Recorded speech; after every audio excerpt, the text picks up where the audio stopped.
Good morning, blessed Sunday to everybody. Well, it's afternoon now. Good afternoon. I'm Apostle Sherrell, of course. I just had something I want to share with you. God was just reminding me of a message that I taught some time ago about the ones that are being covered and the people that are covering. And I wanted to share with you this morning.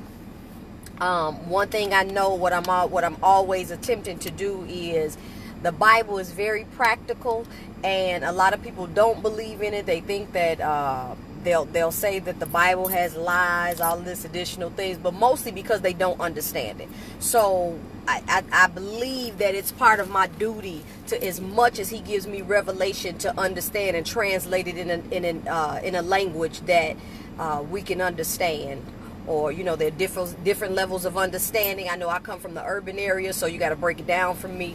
And when He does that, I share what he's broken down. So one of the things we're going to talk to first are, there's levels to everything.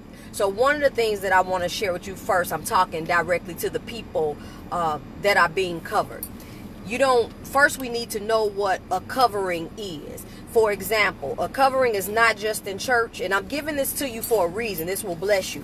A covering is not just in church. A covering is also, the Webster's dictionary says, a thing used to cover something else, typically in order to protect or conceal it. In order to protect or conceal it. Now let's talk about what a covering is in your natural everyday life. In the ministry, apostolically, I'm an apostle. I cover, I protect, I conceal. That's what my job is. So your pastors are your covering. Sometimes God will even send you a friend that covers you. In marriages, husbands and wives cover each other. You conceal and protect. You got to know who that is. In the business arena, whether you realize it or not, your supervisor, the owner of the business, that's your covering, your protection. A lot of people don't like to be self-employed, because when they're self-employed, then they lack the covering and protection of the legalities that the owner or the supervisor would have to take, that they don't have to be privy to. So you work your job, but when this company gets sued, you don't get affected. Why? Because the job and the supervisors and everything above you is actually your covering. So I'm saying this to you because a lot of times we buck at covering. We buck at things that protect us. We buck at the things that conceal us. Now, it's a whole nother teaching about how to cover. Cover is not possession. Cover is not taking over somebody's life.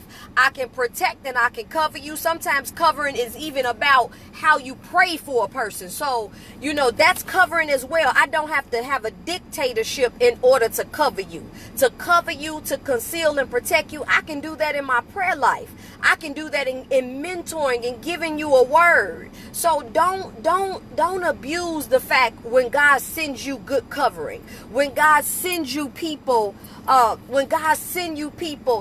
cover you in prayer, that cover you in mentorship, that even sometimes spiritual wisdom. You have that one person that when you're ready to fly off the handle, they're the person that brings you back to a solid mindset. That's covering you, believe it or not. That's that person that when you in your emotions and you off a little bit, that they don't let everybody know, they don't expose you, they don't tell all your business, they don't make you look bad.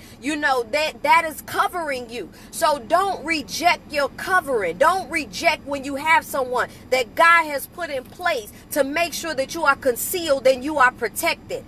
Okay? Now that they have I don't know if it's new, but it's new for me. Moving around here. But it's new for me. Everybody wants to be everybody's spiritual mama and daddy. Okay, so in my world, when we speak my language, when you're my spiritual parent, parents feed. Parents nurture, parents protect. So just calling somebody your spiritual mama and daddy and you don't have any connection with them and they are not holding the characteristics of a spiritual parent, stop it. You know what I mean? So we have to understand what that is, because before we start a lot of this practical living that goes with the biblical knowledge and technology, we have to understand what that is. We have to know who the players are in our lives, and we have to position the players in our life. So if I'm moving forward in something, who covers you? Who protects you? Who's the person praying for you? Who's the person mentoring you? Who's the person depositing in you? You have to take a look and see who that person is. And not only do you have to identify the covering in your life, and there's not always just one. Not only do you have to identify the covering in your life, but you have to make sure that those people are properly doing the job that a covering is supposed to do. So if you're my friend, you may cover that area of my soulish realm, of my emotions. When I get off, that person covers me in that area, and that's what it is. They good at keeping me at bay. Then that is who that person is in your life. That is still a covering. I respect them in that area. That doesn't mean that that's the person who tells you where to go and tells you what to do, and everything that person says to do, that you follow them. That's not how covering works.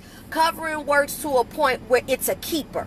It's a keeper. It's somebody who had got your back no matter what in that area. I have some people that I know got my back in one area, but I know that some areas are too heavy for them to carry. So God has anointed other people to cover me in those other areas. But at the end of the day, all well-rounded as I am, literally and spiritually, all well-rounded as I am, God sends enough people that are anointed in specific areas that they can cover me in those specific areas. Don't shy away from those that God has sent to cover you. Don't buck at what God has sent to cover you. God is not always saying that these are the person that have to make you do something. He's just telling you, I got you in the natural. God doesn't have to come down here in physical forms because he works through us. So when he sends a person that covers you in the area, that's God working through that person. I'm glad that I have people that pray for me. I'm glad that I have people that bring me back and say, Sherrell, that's not who you are no more. You don't have to go to that level. Look, we can do it like this. I'm glad that God has those people. Don't reject those people. I'm sure if you take a minute, you'll see that there are people in your life that are doing that. Another part of that is you also have people in your life that are pretending to do that. And that's the place where they're trying to be controlling, they're trying to be possessive, but in reality, every action that they do does not exemplify the fact that you're being covered or protected. The fact that my nakedness is being concealed and I'm being protected. If this person is supposed to be in a position of mentorship, you're connected to this person and you don't feel like they're covering you when you're in your nakedness, and you don't feel like you're protected when you're with them, that's probably not it. So remove their control immediately. That's a whole nother spirit that we could teach on a whole nother day. So I'm not going to be long-winded in that. I want to talk the second part real quick, just to the people that cover.